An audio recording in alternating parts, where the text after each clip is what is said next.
talk about water filtering and what I used on the Pinhoti Trail and what changes I plan on making for the Appalachian Trail.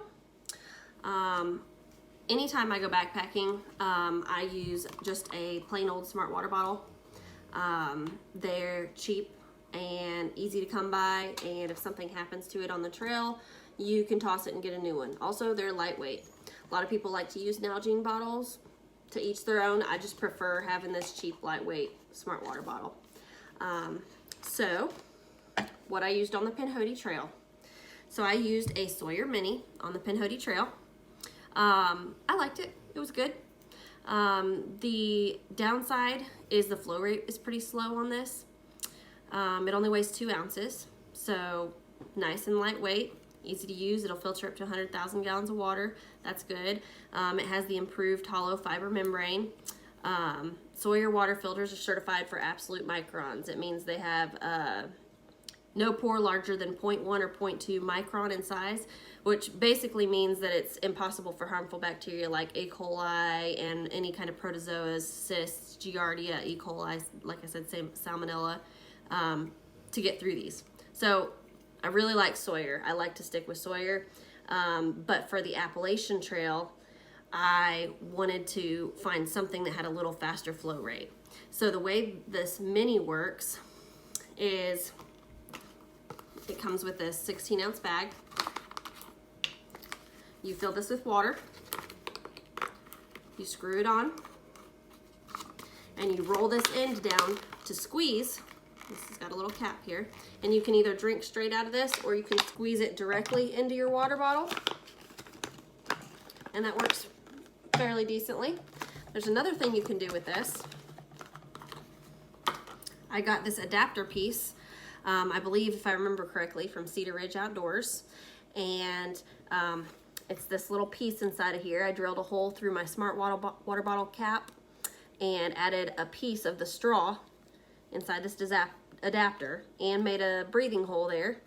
And so this, let's see if I can get my flow right. Okay, this goes right on to the outflow. You see where it says flow there. And this attaches to your water bottle. So, water bottle, got your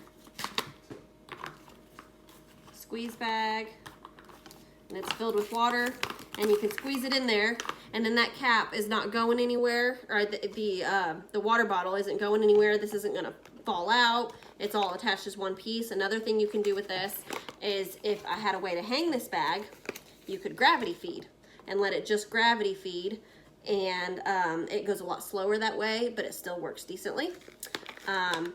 Obviously with this bag you can't gravity feed, which leads me to, I actually ditched the 16-ounce bag very early on. I found it really hard to fill up with water in a smaller stream, and just overall kind of irritating.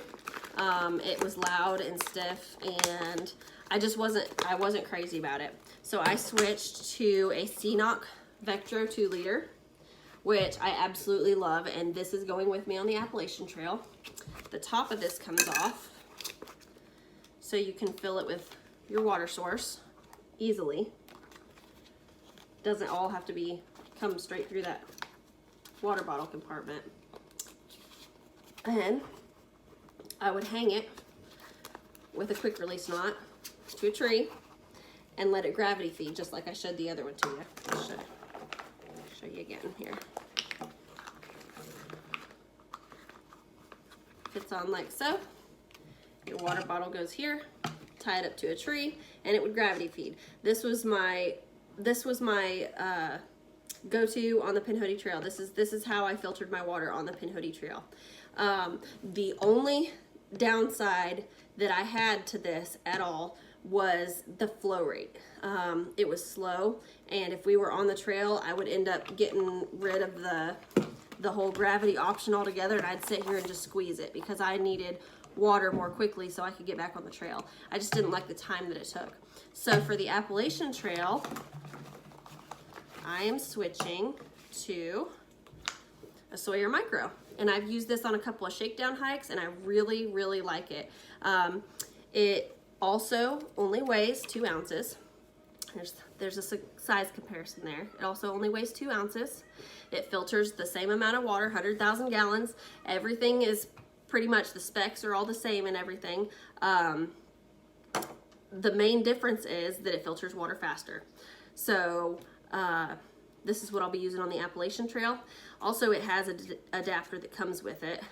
You don't have to buy a separate adapter to do the gravity feed option. So this attaches, once again, to my C-Knock.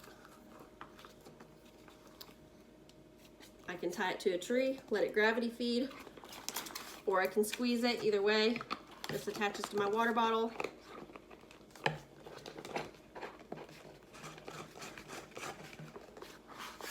And this is my water filtering that I'll be using on the Appalachian Trail. If you like my videos, please subscribe. I'll be posting a lot more as my adventure continues on the Appalachian Trail.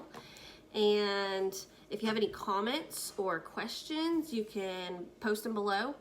And if you have any video ideas, if you want me to review a certain piece of gear that I use or something, just holler, let me know, and I'll get it done.